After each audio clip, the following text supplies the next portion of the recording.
So I went into the office, I checked with them, and the ticket was free. I was able to get it there. There was no guided tour, which was fine. I didn't want one, I preferred to go on my own. I recorded the whole way through the building until the very last room, and I was actually talking to one or two of the curators, having a laugh with them. And then at the very end, the very last room, I was informed no indoor recording. So this is the way to the clock tower. So I had to delete the video. Now I've done it in front of her. It's her job. Like, I'm not blaming her, and I was still happy about it. Like, you know, in a sense. So it is what it is.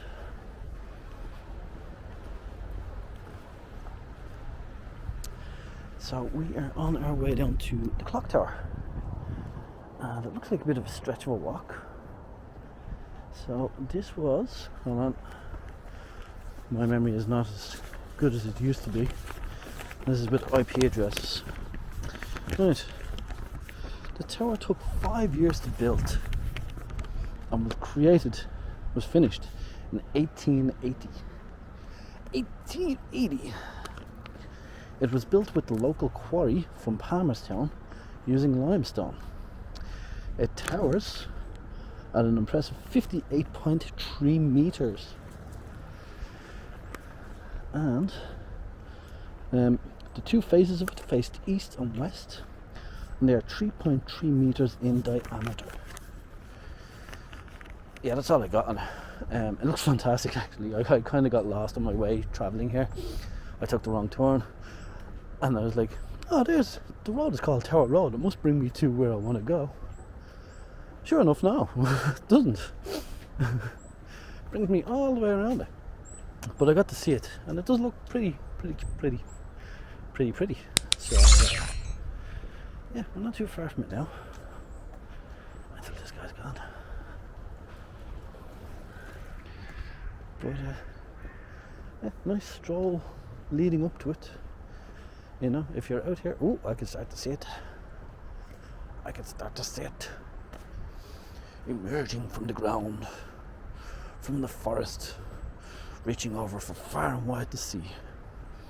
But actually, back in the 1800s, early 19th century, it was visible for all of Castleknock. Well, the majority of it. You know. So let me see here if we can get a nice view of this. Now, as I said on one of my other videos, EU Rambler has a nicer photo. He has a nice drawn photo. I don't think I can go up now. It's locked. So my planned visit was not the best for this one today. It's a shame. But you can see the clock face there, just hopefully. Camera makes it out. It's right about here, right about there. It's 3.3 meters in diameter. It's fairly beautiful. And then we also have, like, you know, lovely walking woods. Then you'll have the main road there, but you can't come in from there. Then you'll have to go into the car park. And sure, it's a 2-minute walk. If you're out here walking, enjoying the forest nature, it might be open when you come here. I believe you can get inside it, but with COVID, it being so small, they had to restrict this area. At least with the house, it's big, it's airy, and you can get people in a one-way system. I don't think that is possible with the tower. Let's see if we can get some nice shining light on it or something. No, it just looks like a silhouette. If I had my proper camera, I'd have no problem, you know. So yeah, that's the clock tower. We'll see if the art gallery is open. It's supposed to be a market, but I don't know if that's open during COVID. So when you are doing your travels to here, please make sure to investigate to see if things are open. Unlike me, who was an idiot and I just assumed the tower would be open, or I'd actually get a better vantage point of it. But hey, I'm getting my steps in for the day. And I'm getting some fresh air. So, you gotta count the victories. You know? Oh, it's a wasted trip to go out to the tower. Well, no, the whole area is beautiful. You know? Oh, the weather isn't the best. Well, I got my stick on. This would be the stables, I assume. And that would be where the farmer's market is, but it's not on today.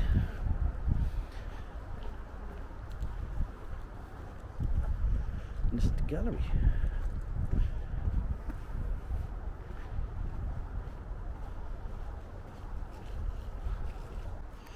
I had contemplated going into the art gallery, but a bit pressed on time now because we've got a photo shoot there shortly. So I'll be wrapping this video up. I couldn't have recorded indoors anyway. It's supposed to be modern art. So until I get good enough for them to reach out to me and go, oh, please do a video of our place, it's not going to happen.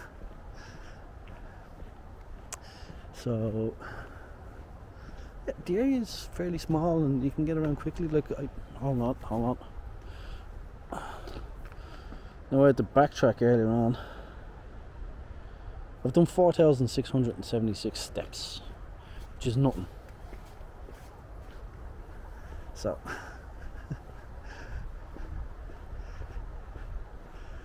I wouldn't worry about it.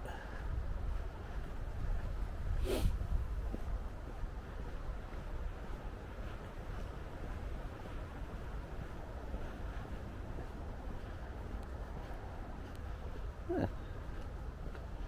What's this?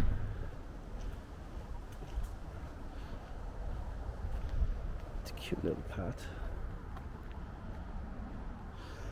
You're one right behind me, hear me? Oh god. Right. So free parking, free entry to the building. I think the gallery is free as well. Just getting out here is a bit of an inconvenience, but once you're out it's all free. Well, except for the food, you have to pay for that yourself. Free parking, which is excellent in Dublin. So yeah, let me know what you think below. What you think? Like, subscribe, share, comment, all that good stuff.